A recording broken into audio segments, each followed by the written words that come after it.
जय गुरुदेव। आज सुनते हैं सुंदरकांड का हिंदी अर्थ सहित अनुवाद का 11वां भाग। उनमें जो बड़े बड़े योद्धा हैं उनमें से कुछ नाम कहता हूँ, सो सुनो। द्विवेद, मयंद, नील, नल, अंगद वगैरह, विकटास्य, दधिरथ, केसरी, कुमुद, गव और बलकापुंज, जामवंत। ये सब वानर सुग्रीव के समान बलवान हैं। इनके बराबर दूसरे करोड़ों वानर है, कौन गिन सकता है। रामचंद्र जी की कृपा से उनके बल की कुछ तुलना नहीं है। वे उनके प्रभाव से त्रिलोकी को तृण के समान समझते हैं। हे राजन, वहां मैं गिन तो नहीं सका, परंतु कानों में ऐसा सुना कि 18 पद्य तो अकेले वानरों के सेनापति हैं। हे नाथ, उस कटक ऐसा वानर एक भी नहीं है जो रण में आपको जीत न सके। सब वानर बड़ा क्रोध करके हाथ भींचते हैं, परंतु विचारे करे क्या। रामचंद्र जी उनको आज्ञा नहीं देते। वे ऐसे बली हैं कि मछलियां और सर्पों के साथ समुद्र को सुखा सकते हैं और नखों से विशाल पर्वत को चीर सकते हैं। और सब वानर ऐसे वचन कहते हैं, हम जाकर रावण को मारकर उसी क्षण धूल में मिला देंगे। वे स्वभाव के भी निशंक हैं, जो बेधड़क गरजते हैं और तर्जते हैं, मानो वे अभिलंका को निगलना चाहते हों। हे रावण, वे रीछ और वानर अव्वल तो स्वभाव ही से शूरवीर हैं और 30 कर फिर भी रामचंद्र जी सिर पर हैं। इसलिए हे रावण, वे करोड़ों कालों को भी संग्राम में जीत सकते हैं। रामचंद्र जी के तेज, बल और बुद्धि की बड़ाई को करोड़ों शेष जी भी गा नहीं सकते, तब और की तो बात ही क्या। यद्यपि वे एक बाण से 100 समुद्र को सुखा सकते हैं, परंतु उनका भाई विभीषण नीति में परम निपुण है। इसलिए श्री राम ने समुद्र का पार उतरने के लिए आपके भाई विभीषण से पूछा। तब उसने सलाह दी है कि पहले तो नरमी से काम निकालना चाहिए, और जो नरमी से काम नहीं निकले तो पीछे तेजी करनी चाहिए। विभीषण के वचन सुनकर श्री राम मन में दया रखकर समुद्र के पास मार्ग मांगते हैं। दूत के ये वचन सुनकर रावण हंसा और बोला कि जिसकी ऐसी बुद्धि है तभी तो वानरों को सहाय बनाया है और स्वभाव से डरपोक है। विभीषण के वचनों पर दृढ़ता बांधी है तथा समुद्र से अबोध बालक की तरह बालहट ठाना है। हे मूर्ख, उसकी झूठी बड़ाई तू क्यों करता है। मैंने शत्रु के बल और बुद्धि की थाप पा ली है। जिसके डरपोक विभीषण जैसे मंत्री हैं, उसके विजय और विभूति कहाँ। खल रावण के ये वचन सुनकर दूत को बड़ा क्रोध आया। इससे उसने अवसर जानकर लक्ष्मण के हाथ की पत्री निकाली और कहा कि यह पत्रिका राम के छोटे भाई लक्ष्मण ने दी है। सो हे नाथ, इसको पढ़कर अपनी छाती को शीतल करो। रावण ने हंसकर वह पत्रिका बाएं हाथ से ली और यह मूर्ख अपने मंत्रियों को बुलाकर पढ़ाने लगा। पत्रिका में लिखा था, हे शठ, यानी कि अरे मूर्ख, तू बातों से मन को भले रिझा ले। हे कुलांतक, अपने कुल का नाश मत कर। रामचंद्र जी से विरोध करके विष्णु, ब्रह्मा और महेश के शरण जाने पर भी तू बच नहीं सकेगा। तू अभिमान छोड़कर अपने छोटे भाई के जैसे प्रभु के चरण कमलों का भ्रमर हो जा, अर्थात रामचंद्र जी के चरणों का चेहरा हो जा। अरे खल, रामचंद्र जी के बाण रूप आग में तू कुल सहित पतंग मत हो। जैसे पतंग आग में पड़कर जल जाता है, ऐसे तू रामचंद्र जी के बाण से मृत्यु को प्राप्त हो। ये अक्षर सुनकर रावण मन में तो कुछ डरा, परंतु ऊपर से हंसकर सबको सुना के रावण ने कहा कि इस छोटे तपस्वी की वाणी का विलास तो ऐसा है कि मानो पृथ्वी पर पड़ा हुआ आकाश को हाथ से पकड़ लेना। उस समय दूत ने कहा कि हे नाथ, यह वाणी सब सत्य है, सो आप स्वाभाविक अभिमान को छोड़कर समझ लो। हे नाथ, आप क्रोध तजकर मेरे वचन सुनो और राम जी जो विरोध बांध रखा है उसे छोड़ दो। यद्यपि वे राम सब लोगों के स्वामी हैं, भी उनका स्वभाव बड़ा ही कोमल है। आप जाकर उनसे मिलोगे तो मिलते ही वे आप पर कृपा करेंगे। आपको एक अपराध के से वो दिल जीत लेंगे और आपके बातों को मन में नहीं लगाएंगे। हे प्रभु, एक इतना कहना तो मेरा भी मानो कि सीता जी को आप रामचंद्र जी को दे दो। दूत की कही इस बात, जिस समय सीता जी को देने की बात उस दूत ने कही, उसी क्षण शुक ने दूत को बहुत जोर से लात मारी। तब वह रावण के चरणों में सिर नमाकर वहां से चला गया जहां कृपा के सिंधु श्री रामचंद्र जी विराजे थे। रामचंद्र जी को प्रणाम करके उसने वहां की सब बात कही। तदंतर वह राक्षस रामचंद्र जी की कृपा से अपनी गति अर्थात मुनि शरीर को प्राप्त हुआ। महादेव जी कहते हैं कि हे पार्वती, यह पूर्व जन्म में बड़ा ज्ञानी मुनि था जो अगस्त ऋषि के श्राप से राक्षस हुआ था।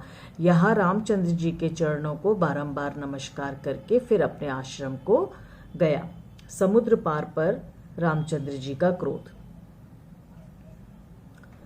जब जड़ समुद्र ने विनय नहीं माना अर्थात रामचंद्र जी को दर्भासन में बैठे 3 दिन बीत गए, तब रामचंद्र जी ने क्रोध करके कहा कि भय बिना प्रीति नहीं होती। हे लक्ष्मण, धनुष बाण लाओ, क्योंकि अब इस समुद्र को बाण की आग से सुखाना होगा।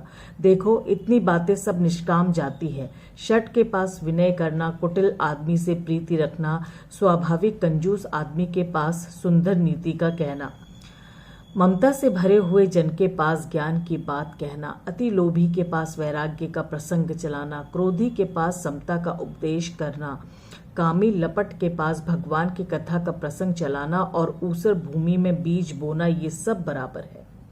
ऐसे कहकर रामचंद्र जी ने अपना धनुष चढ़ाया। यह रामचंद्र जी का मत लक्ष्मण के मन को बहुत अच्छा लगा। प्रभु ने इधर तो धनुष में विकराल बाण का संधान किया, उधर समुद्र के हृदय के बीच संताप की ज्वाला उठी। मगर सांप और मछलियां घबराई और समुद्र ने जाना कि अब तो जल जंतु जलने हैं। तब वह मान को तज ब्राह्मण का स्वरूप धर हाथ में अनेक मणियों से भरा हुआ कंचन का थार लेकर बाहर आया।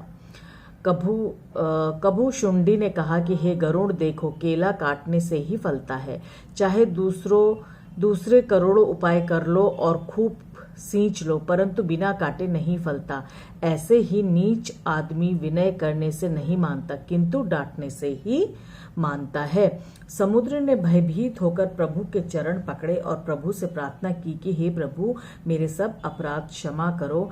हे नाथ, आकाश, पवन, अग्नि, जल और पृथ्वी, इनकी करणी स्वभाव ही से जड़ है और सृष्टि के निमित्त आदमी ही प्रेरणा से माया से ये प्रकट हुए हैं। सो ये बात सब ग्रंथों में प्रसिद्ध है। हे प्रभु, जिसको स्वामी की जैसी आज्ञा होती है वह उसी तरह रखता है और सुख पाता है। हे प्रभु, आपने जो मुझको शिक्षा दी ये बहुत अच्छा किया, परंतु मर्यादा तो सब आपकी ही बांधी हुई है। गंवार, शूद्र, पशु तथा नारी दंड के अधिकारी होते हैं, ऐसा अज्ञानी लोग ही समझते हैं। हे प्रभु, मैं आपके प्रताप से सूख जाऊंगा और उससे कटक भी पार उतर जाऊंगा, परंतु इसमें मेरी महिमा घट जाएगी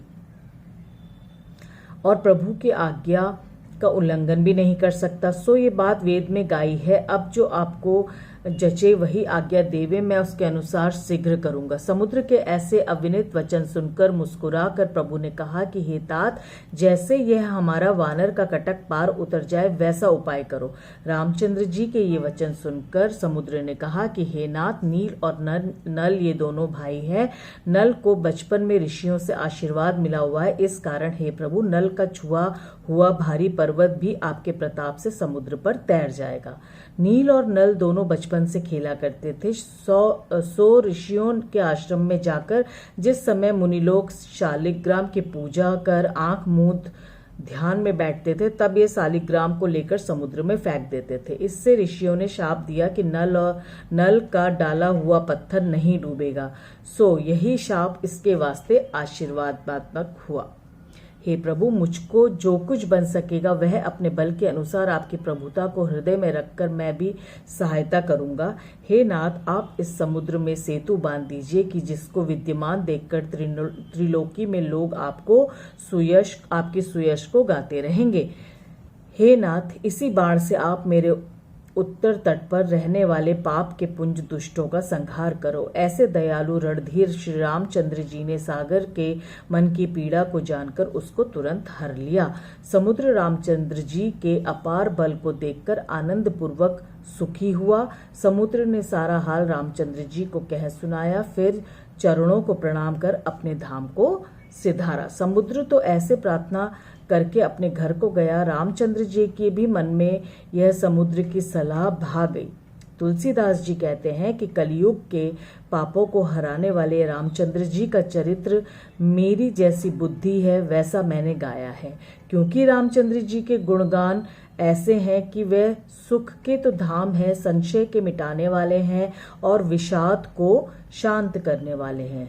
सो जिनका मन पवित्र है और जो सज्जन पुरुष हैं वे उन चरित्रों को अब आशा और सब भरोसे को छोड़कर गाते हैं और सुनते हैं। सर्व प्रकार के सुमंगल देने वाले रामचंद्र जी के गुणों का जो मनुष्य गान करते हैं और आदर सहित सुनते हैं, वे लोग संसार समुद्र को बिना नाव पार उतर जाते हैं। कलयुग के समस्त पापों का नाश करने वाले श्री रामचरितमानस का ये 5वां सोमवार आज समाप्त हुआ।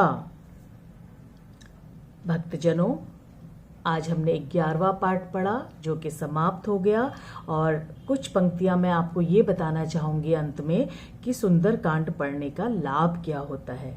ये कहा जाता है कि 40 सप्ताह तक जो लगातार कोई श्रद्धा पूर्वक सुंदरकांड का पाठ करता है तो उसके सभी मनोरथ पूरे होते हैं तथा जीवन के सभी कष्ट, दुख, परेशानियां दूर हो जाती हैं। कई बार ज्योतिषी भी विपरीत परिस्थितियों में सुंदरकांड करने की ही सलाह देते हैं। यदि किसी व्यक्ति के जीवन में अत्यधिक परेशानियां हो रही हों, तो कोई काम नहीं बन पा रहा है, आत्मविश्वास की कमी है, तो सुंदरकांड के पाठ से उन्हें शुभ फल प्राप्त होते हैं। बोलो सियावर रामचंद्र की जय, पवन सुत हनुमान की जय। जय श्री राम, जय गुरुदेव, जय हनुमान।